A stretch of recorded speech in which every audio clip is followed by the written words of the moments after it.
Here we are, back again with the air adventures of Jimmy Allen.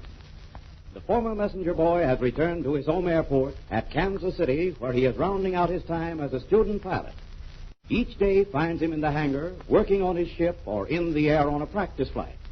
You'll remember that Jimmy won his pilot's wings through a flying scholarship awarded him by National Airways for his excellent work in preventing the robbery of airliner number 24.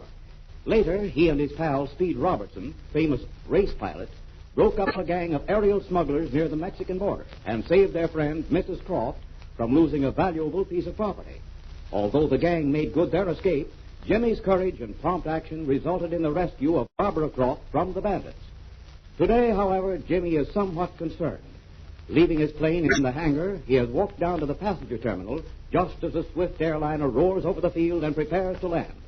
The young pilot is looking for... Well, draw closer to your set and listen to what happened.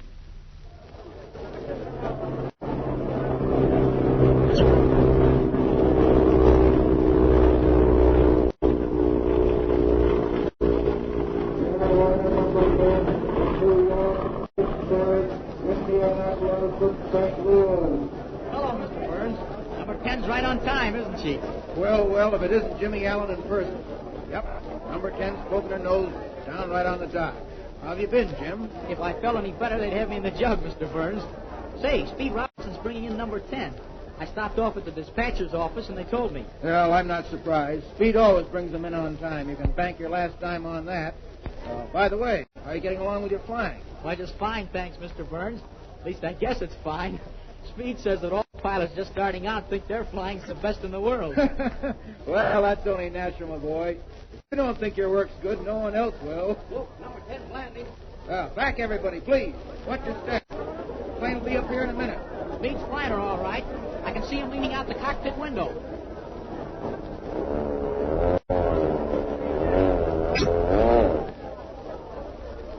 Where can I get a cab? Taxi. Right over there, sir. Looks like a full load today, Mr. Burns. Every seat seems occupied. Right you are, Jim. We've been running full schedules every day. Here comes Speed now. Hi there, old fella. Well, Jimmy, you son of a gun, you. Haven't seen you for a couple of weeks. Where you been keeping yourself? Gee, I'm glad to see you, Speed. Oh, I've been busy building up my flying time. That's the stuff, kid. Can't get too much of that. Did you have a good trip? Oh, about as usual. Hey, come along.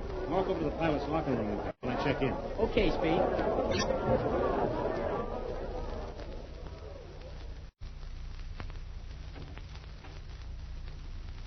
Well, here we are. Well, Jimmy, that's my last passenger trip for a while. What do you mean? Well, I got to get ready for the transcontinental race. It's just a few days off, you know. I know it. That's why I was so anxious to see you. Have you had a reply to that wire? No, not a word, Jim. But we should hear today, or tomorrow at the latest. Well, I guess there isn't much chance of my being accepted, is there? Ah, come on now, come on. Don't feel so downhearted. Certainly there's a chance of your being accepted. A good chance. But gosh, Speed, I've never been in an important race like this before. Why, they never even heard of me. Yeah, sure. I know all about that. But you can deliver the goods, Jim. If I didn't think so, I wouldn't have recommended you so highly. I know it, and I sure appreciate it. I just can't tell you how much Oh, forget it, Jim, forget it. We haven't spent all this time training you for nothing. You can fly a high-speed ship right with the best of us. And that Monsoon Company's a big outfit. They want a well-known race pilot. That's why they wired you. Yeah, that's true. But some of these more experienced pilots are not always available. A number of them have ships of their own this year, like myself. Well, all I can do is hope, and I've sure been doing that. But say, Speed, is your Bluebird ready? Well, I'm pretty much satisfied with her. Ah, she's a great little ship, Jim. And plenty fast. Faster than the old one, eh? Well, I'm not putting out any public information, Jim. But I'll tell you that it's a good 50 miles an hour faster than my old racing job. Boy, oh boy. 50 miles an hour faster. Gee, that's well over the 300-mile-an-hour mark. Yeah, it sure is. And it's got to be. All entries for the Vanderpool Transcontinental Race have to do 300 miles an hour or over to get into the race. That should be fast enough to win, shouldn't it, Speed? Your old Bluebird won it around 270 last year. Yeah, but this is another year, kid. Things move fast in this air business. The boys are after me this year, Jimmy. They're out to break that record. But I haven't heard of any ships doing much over 300. There's going to be some powerful stuff in that Vanderpool Cup race this year. The engine manufacturers are out for blood. It means a lot, you know, to have their engine in the winning ship. Yeah, but who else has an airplane that can touch yours? Well, you don't hear much about them, Jim, until you get on the starting line. But you can bet your life there'll be some fast ships. Now, take that monsoon job, for example, the one we're trying to get for you to fly. Have you heard anything more about her? Well, I heard yesterday that she's got one of the new monsoon 800-horsepower engines in her, and that she really makes knots. Gee, I hope I get to fly her. Then there's this mystery ship that the Mercury people have built, especially for the race. What's the dope on her, Speed? Well, they call her the Mercury Mystery Ship, and she's well named. I haven't been able to get any dope so far from anyone. But one of our pilots heard that on a test flight, she easily exceeded the world's record. That's going to be some race. But say, who's going to fly the mystery ship? Well, that's part of the mystery, I guess, Jimmy. I've checked up on all the racing pilots I know. Can't figure out who's going to fly her. When they started construction about 6 months ago, they approached me on the matter, but I turned them down, simply because I had my own ship. Seems strange they don't announce the name of the pilot. Then there are some other jobs that'll bear watching.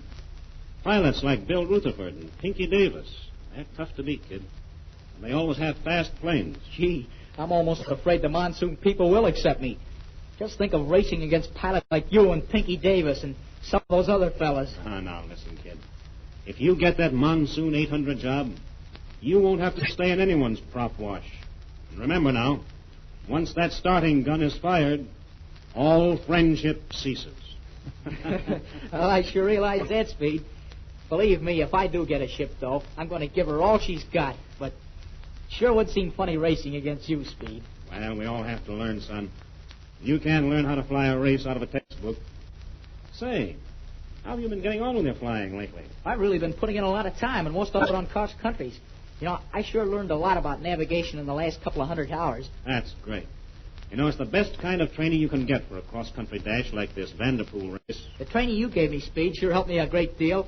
I guess navigation will count for a lot in a race like the Vanderpool.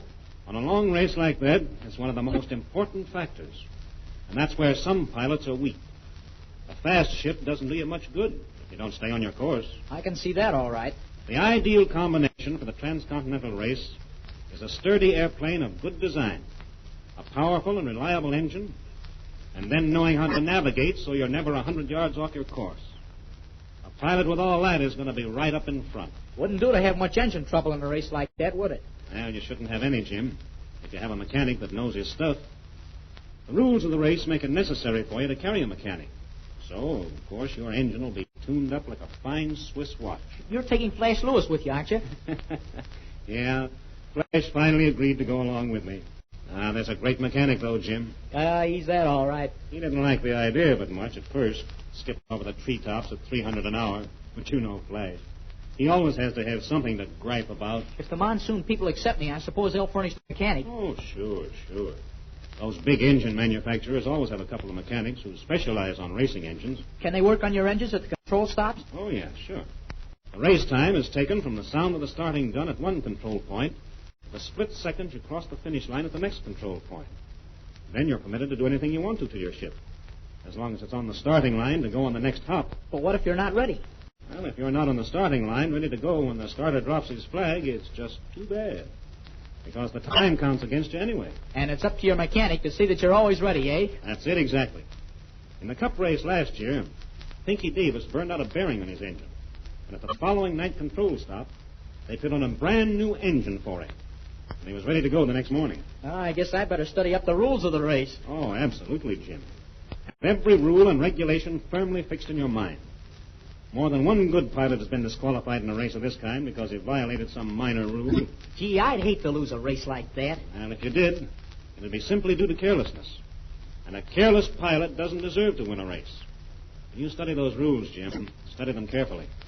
You should memorize each of them because there aren't many. This is a free-for-all, you know, and you can use any type airplane with any type engine. But the few rules there are, you want to know thoroughly. And another thing, Jim, if you do get into this race, go into it to win. I'll do that, Speed. You'll find that most of these racing pilots are a fine bunch of boys. But every so often you'll run across a tricky bird, just like you'll find in any other business once in a while. They go into a race of this kind to win at any cost. They'll lie, cheat, and worse sometimes. But fortunately, you won't find many of them in this game. I guess that first prize of $10,000 looks big to any pilot. Well, you know, it's a funny thing, Jim. But once you get into a race, you forget all about that prize money. The only thing you'll have to care about is to get across that finish line first. To outguess, to outmaneuver, to outfly the other fellow. Well, I've seen some of the greatest pilots in the game giving every ounce of their energy to win a $15 first prize for some of these little air meets. It just gets into your blood. I guess that's so, Speed. Gee, I just hope I have a chance to get in there. Oh, just a second, Jim. We'll see who this is. Well, come in. Come in. Hello, Mr. Robertson. Figured you'd be here. Got a telegram for you. Oh, thanks, Tommy. Thanks. Well, Jimmy, let's see what this is all about. Gee, I wonder if it's... Why, Jim. Jimmy, kid. Listen. Listen to this. Your recommendation appreciated. Stop. Will follow your advice. Stop. Have Jimmy Allen report to our factory immediately, prepared to fly our airplane in Vanderpool transcontinental race. Stop. If Allen can win for us, we will give him all prize money and trophy. And Jim boy, it's signed the Monsoon Aircraft Engine Corporation. What great news that is for Jimmy Allen. His fondest hopes have been realized. He's going to fly in the famous transcontinental race for the Vanderpool Trophy. Let's see what happens. Be sure to tune in on the next Air Adventure.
Program has come to you through the facilities of the World Broadcasting System.